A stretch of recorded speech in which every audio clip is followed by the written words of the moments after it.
और आज का जो टॉपिक है वो है United Nations new agenda for peace by Maliha Lodhi.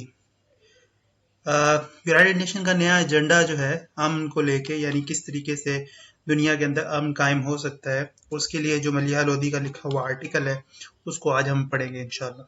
So let's start. The world is at an inflection point with the mounting geopolitical tensions and global economic volatility contributing to a fraught and unstable situation। दुनिया एक ऐसी तब्दीली के नुक्ते की तरफ बढ़ती जा रही है जिसमें बढ़ते हुए सियासी इलाकाई टेंशन्स हैं और आलमी मईशत, बदलती हुई मईशत के हालात हैं जो कंट्रीब्यूट कर रहे हैं, जो हिस्सा बन रहे हैं एक बढ़ी हुई और गैर मुस्तहकम सूरत हाल की। तो इन्फ्लेक्शन का मतलब है चेंज एबल के मायने में आता है या कन्वर्टेबल के मायने में आता है। माउंटिंग का मतलब होता है इंक्रीजिंग, इसका मतलब होता है पाइलिंग अप। फिर वर्ड यूज हुआ टेंशन यानी स्ट्रेस। वॉलेटिलिटी मतलब इसका मतलब ये होता है चेंजेबल। फिर वर्ड यूज हुआ कंट्रीब्यूटिंग यानी पार्टिसिपेटिंग या एनकम्पासिंग या इंक्लूडिंग। फ्रॉड का मतलब है फुल ऑफ या लॉडेड विद।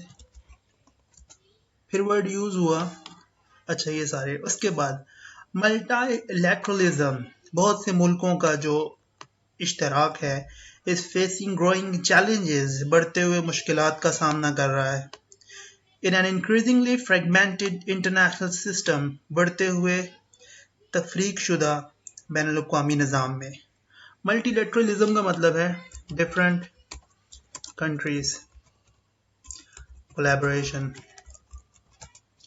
फिर वर्ड यूज हुआ चैलेंजेस यानी डिफिकल्टीज, यानी सिंपल वर्ड में प्रॉब्लम्स। फ्रेगमेंटेड का मतलब है पीसेस, सेक्शंस, पार्ट्स।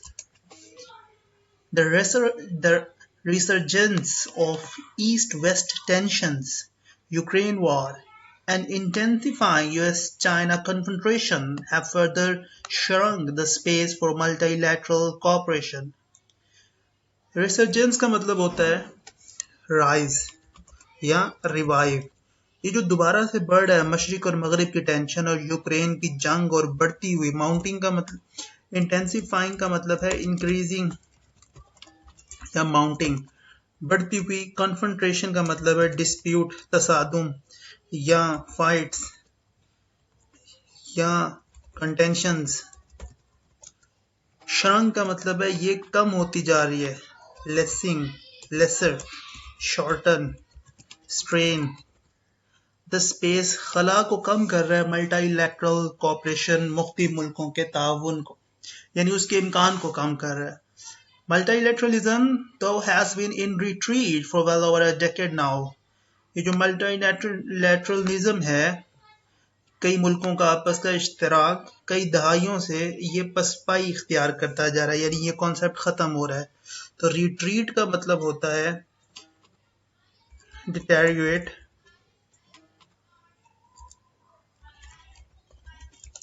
और एंड, और स्टेप बैक, और डेकेड का मतलब है 10 years. Strong headwinds unleashed by competing crises and are making the future outlook a troubled one. मजबूत किस्म की धारे एक्सपोज हो रहे हैं। अनलीश्ड का मतलब है अनकवर हो रहे हैं।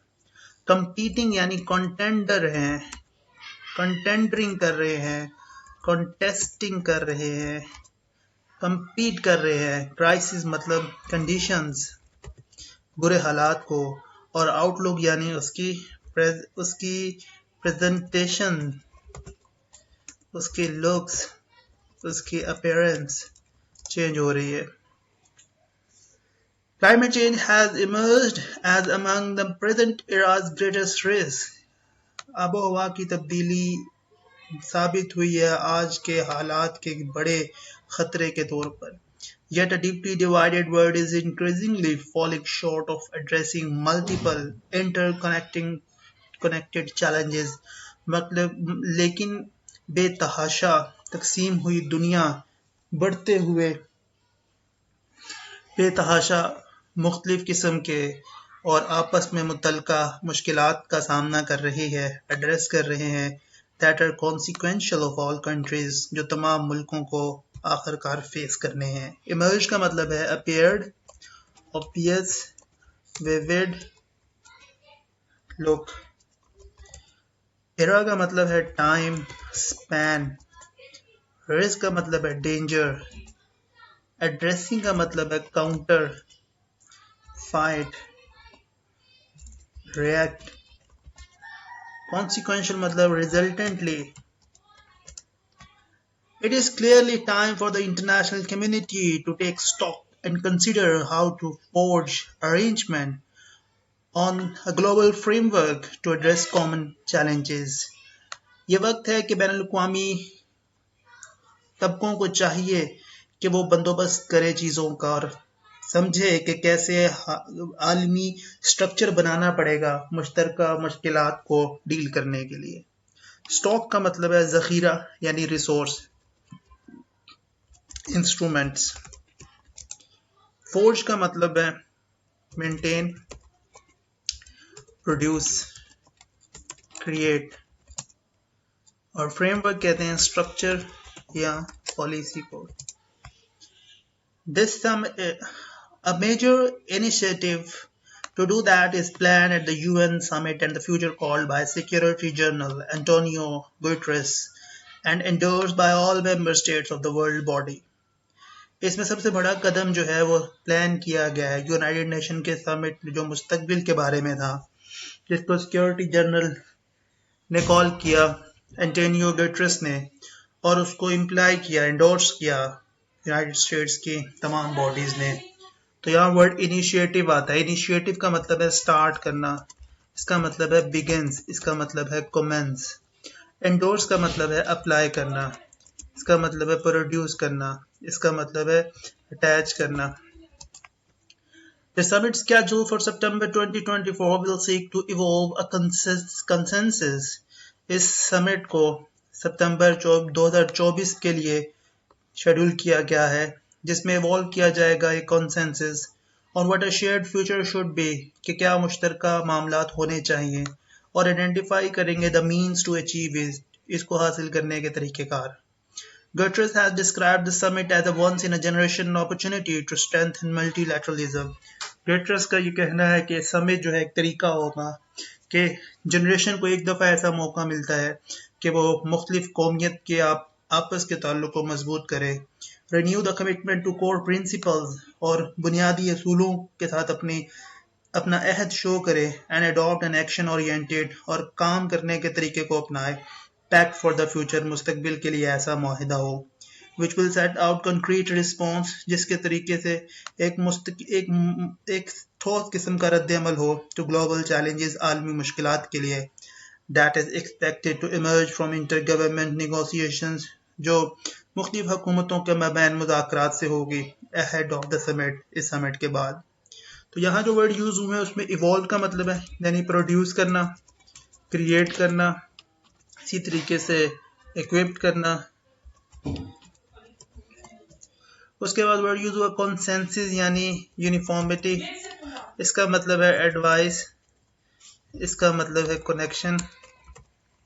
आइडेंटिफाई का मतलब है मार्क, इसका मतलब है पॉइंटिंग या इंडिकेटर या गाइडेंस. फिर उसके बाद वर्ड यूज हुआ कोर यानी इंटरनल या रियल. फिर कंक्रीट का मतलब है सॉलिड. इसी तरीके से नेगोशिएशन का मतलब है dealing, compromises. As part of the preparatory process for these deliberations in इन मामलात के शुरू के अमल के तौर पर gutters has issued 9 policy brief on की इशूज, उसने 9 नुकात पेश किए which will be discussed by United Nation member states से डिस्कस किए जाएंगे. A new agenda for peace, the policy paper unveiled earlier this month. इस महीने के शुरू में पॉलिसी पेपर पे ये नया एजेंडा जो अमन के लिए है ये बताया गया. Focuses on issue of peace and security, अमन और सकून, अमन और तहफ़्फ़ुज़ के मामलात पर डील करता है. This offers 12 specific proposals in 5 priority areas. 5 मुख्तलिफ मैदानों के अंदर 12 मखसूस तजावीज़ हैं. In this introduction to the report, इस रिपोर्ट के तारुफ में, एंड ऑपोजिट टू एडिटोरियल्स, और एडिटोरियल के मुकाबले में, ही रिसेंटली अथर्ड, उसने हालिया वक्त में इसको अथोराइज किया है. The SG states that with the post-Cold War period over, कि कोल्ड वार के बाद के अरसे के ख़त्म होने के बाद, the world is moving towards a new global order with multipolarity. दुनिया एक नए वर्ल्ड ग्लोबल ऑर्डर की तरफ जाएगा जिसमें मुख्तलिफ पोल्स बनेंगे as a defining feature, और ये इसका एक अहम खसूसियत होगी. Now before have countries had to confront so many cross-boundary sources of instability and insecurity. तो उससे पहले दुनिया को बहुत से मुख्तलिफ हदूद के वसाइल का सामना करना पड़ेगा जिसमें गैर इस्तेहकामी कैफियत होगी और गैर तहफ़्फ़ुज़ का इम्कान. Peace remains elusive. अमन जो है वो गायब रहेगा as conflicts continue across the world while geostrategic competition, क्योंकि इलाकाई मुकाबलों की वजह से तसादुम जारी रहेगा, is endangering economic fragmentation, और ये मईशत के मामलात को ख़तरे में डाल रहा है. प्रीपरेटरी का मतलब है प्रिलिमिनरी या फिर प्रायर या फिर इनिशियल. डेलिब्रेशन का मतलब है कंसंट्रेशन.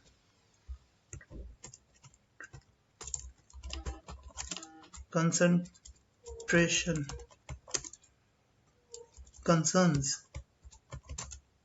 अनवेल्ड का मतलब है एक्सपोज करना. ऑथर्ड का मतलब है ऑर्डर्ड. कन्फ्रंट का मतलब है फेस, काउंटर, अटैक. इल्यूसिव का मतलब है अवॉइड करना. Competition, contest, endangering, jeopardizing. According to Guterres, all of these make international cooperation an imperative in order to avoid more human suffering. Guterres के मुताबिक ये सब बैनुल-अक़वामी ताउन जो है ये किया जा रहा है in order to avoid more human suffering, ताकि मज़ीद इंसानी तकालीफ से बचा जाए. This is especially so when disquiet is growing among people across the world. ये ख़ास तौर पर इसलिए है कि दुनिया में जो खामोशी है वो बढ़ रही है. That governments and international organizations are failing to deliver for them. कि हुकूमतें और बैनुल-अक़वामी इदारे लोगों के लिए कुछ करने में नाकाम हैं. He calls for a new multilateralism which goes beyond the narrow security concerns of countries. वो चाहता है कि नया कौमों के बीच इश्तिराक कायम हो ताकि कुछ मखसूस सिक्योरिटी कंसर्न्स को डील किया जाए. It is based on the principles of trust, जो इत्मीनान के असूलों पर हो, यूनिवर्सैलिटी आलमगीरियत पर, एंड सॉलिडेरिटी और आपस के इत्तेहाद पर. It should also promote sustainable development. इसमें मुस्तहकम तरक्की हो, and respect for human rights, और इंसानी हकूक की इज्जत भी हो. इम्पेरेटिव मतलब ऑर्डर, ऑर्डरिंग या अप्लाइंग या endorsing. Solidarity, solid, substantial, sustainable, durable. This ambitious policy before prioritize 5 key areas. इसमें तरजीह दी जा रही है 5 बुनियादी मैदानों को. The first is to encourage prevention at the global level by tackling geopolitical division and strategic risk. इलाकाई तकसीम को और जो दूसरे के लिए खतरात हैं उससे बाज आया जाए। ये पहला मैदान है। The recommendation is to make greater use of preventive diplomacy, और तरीका ये है कि डिप्लोमेसी में प्रिवेंटिव पैटर्न यूज किए जाए, यानी अवॉइड किया जाए।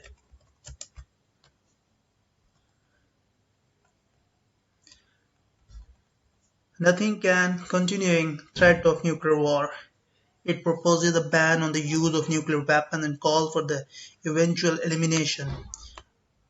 न्यूक्लियर जंग से बचने के लिए उसके बैन के अलावा कोई और तरीका नहीं, और आखिरकार उसको ख़त्म करना।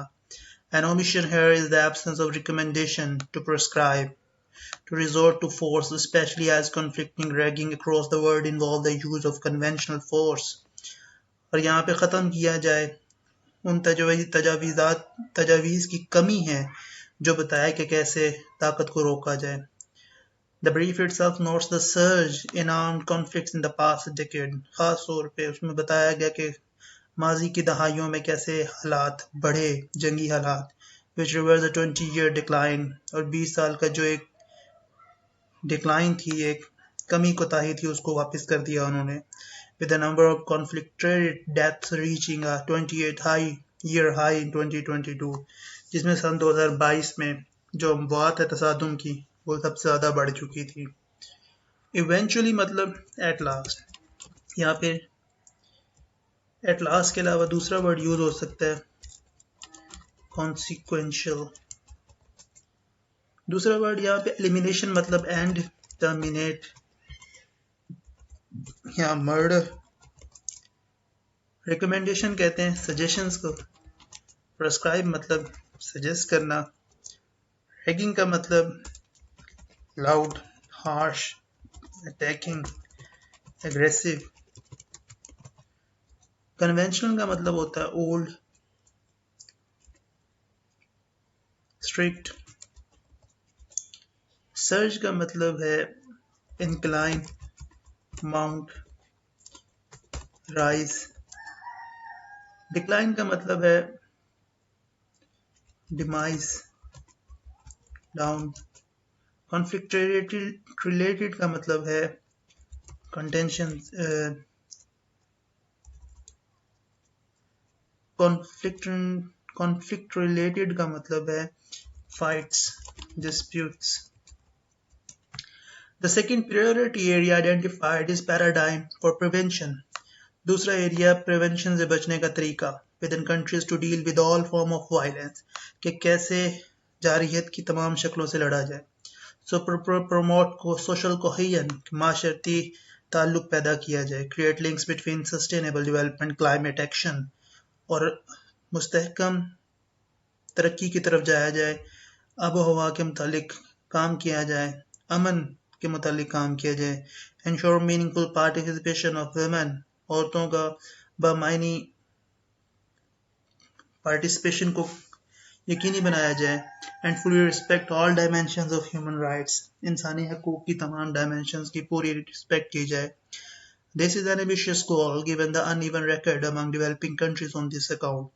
इस तरीके से ये पुरज़म तरीक़ेकार है कि जिसमें तरक्की याफ्ता ममालिक के मामलात को देखा जा सकता है। पैराडाइम कहते हैं स्ट्रक्चर को, प्लान को, पॉलिसी को। वायलेंस कहते हैं अग्रेशन को, अटैक को। कोहेजन कहते हैं कनेक्शन को, लिंक को।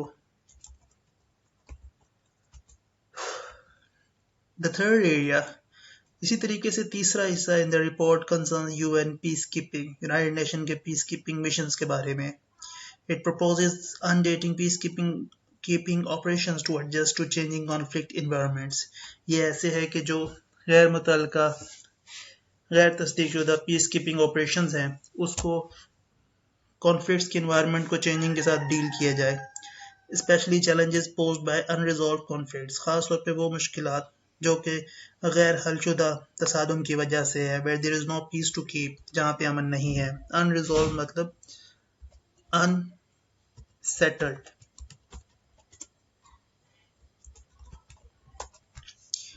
The actions proposed include avoiding unrealistic mandates for peacekeeping missions.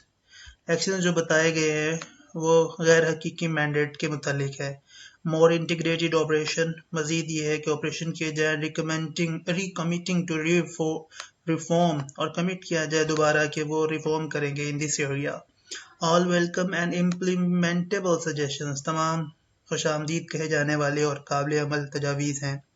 They are directly relevant for Pakistan. ये मुतलका है पाकिस्तान के, which has been among the world's top troop contributing countries to UN peacekeeping mission for over 6 decades, जो 6 दहाइयों से सबसे ज़्यादा दुनिया के फौजी दस्ते भेजने वाले मुल्कों में शामिल है, जो UN peacekeeping में भेजते हैं।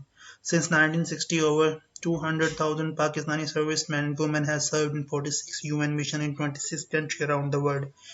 पाकिस्तान 200,000 से ज़्यादा यानी 2 लाख से ज़्यादा अफराद जो है वो फौजी सर्व कर चुके हैं, मर्द और औरतें, 46 मुख्तलिफ यूएन मिशन में 26 मुल्कों में, और इस वक्त 4,300 लोग जो हैं वो 10 मिशन में सर्व कर रहे हैं। मैंडेट का मतलब है अथॉरिटी, यहाँ पे पावर, यहाँ डोमिनेंस। इंटीग्रेट का मतलब है सॉलिड। रिकमिट का मतलब है प्रॉमिस करना, यानी वो करना। रिकमिट रिफॉर्म का मतलब होता है मॉडिफाई करना, एडिट करना, बेटर करना। इम्प्लीमेंटेबल यानी एप्लीकेबल। उसके बाद the fourth priority focus on prevention of the weaponisation of emerging domain and technologies and promoting responsible innovation। चौथी तरजीह ये है कि वो मरकूज है इस मामले पर कि बचा जाए हथियारों की दौड़ से जो कि बढ़ रही है और टेक्नोलॉजी के मुतालिक है, और प्रमोट करना है ज़िम्मेदाराना इजादात के मुतालिक। This calls for measures to address threats posed by new technology। ये मुतालबा किया गया है, ये तकाजा करता है नई टेक्नोलॉजी के ख़तरात से बचने का, इंक्लूडिंग आर्टिफिशियल इंटेलिजेंस, जिसमें आर्टिफिशियल इंटेलिजेंस भी शामिल है। Urges a prohibition on lethal autonomous weapon system. आज़ादाना हथियारों का जो ख़तरनाक निज़ाम है उसको मना करने पर है। There can be no disagreement with the contention that machines with the power and discretion to take lives without human involvement। इसमें कोई तफरीक नहीं है कि मामलात इस तरह हैं कि मशीनों को ताकत दिया जा रहा है और उनको पूरा इख्तियार होगा कि वो इंसानी ज़िंदगी से खेले, और मोरली रिपेंजेंट, ये अखलाकी तौर पर रिपेगनेंट, अखलाकी तौर पर तो ऐसा है कि जो पसंद ना किया जाए, and politically unacceptable and should be prohibited by international law, सियासी तौर पर नाकाबिल कबूल होना चाहिए और बैनुल-अक़वामी कानून के मुताबिक इसको रोका जाना चाहिए। अर्ज का मतलब है लॉन्ग फॉर, उकसाना, प्रोवोक करना, इंस्टिगेट करना। लीथल का मतलब होता है हार्मफुल, इसका मतलब है detestable, disgusting.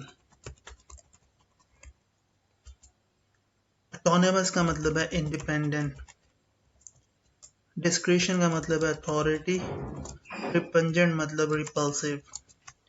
The last priority action, आखिरी जो तरजीह दी जाने वाला मैदान है, recommends building a stronger collective security machinery। वो ये चाहते हैं कि मुश्तरका तौर पे एक मजबूत किस्म के तहफ़्फ़ुज़ को यकीनी बनाने के तरीक़ेकार अपनाया जाए, including reform of the security council, general assembly, UN डिसआर्मामेंट agency, जिसमें सिक्योरिटी काउंसिल शामिल हो, उनकी रिफॉर्म जनरल असेंबली की और यूएन की डिसआर्मामेंट एजेंसी की। The document calls for expediting negotiation for council reforms। वो चाहते हैं कि council reforms के अंदर मुज़ाकरात में तेज़ी लाई जाए, to make it more just and representative, ताकि वो इंसाफ पर मबनी और नुमाइंदगी करे, and democratize its working methods, और उसके तरीक़ेकार पर जमहूरी अंदाज की शक्ल दी जाए। Expedite का मतलब है immediate करना, rush करना, fast करना, speed up करना। On the latter, बाद में जिसकी बात की गई, there is firm consensus among states। मुल्कों में इस पर एक मजबूत इत्तेहाद भी है, एक बयानिया है। कंसेंसस मतलब उनका कोऑपरेशन है। But fundamental difference persist, लेकिन बुनियादी तौर पे एक फ़र्क जो है वो है on how to reform the security council, कि कैसे बेहतरी की जाए सिक्योरिटी काउंसिल की, especially between countries, ख़ास तौर पे मुल्कों के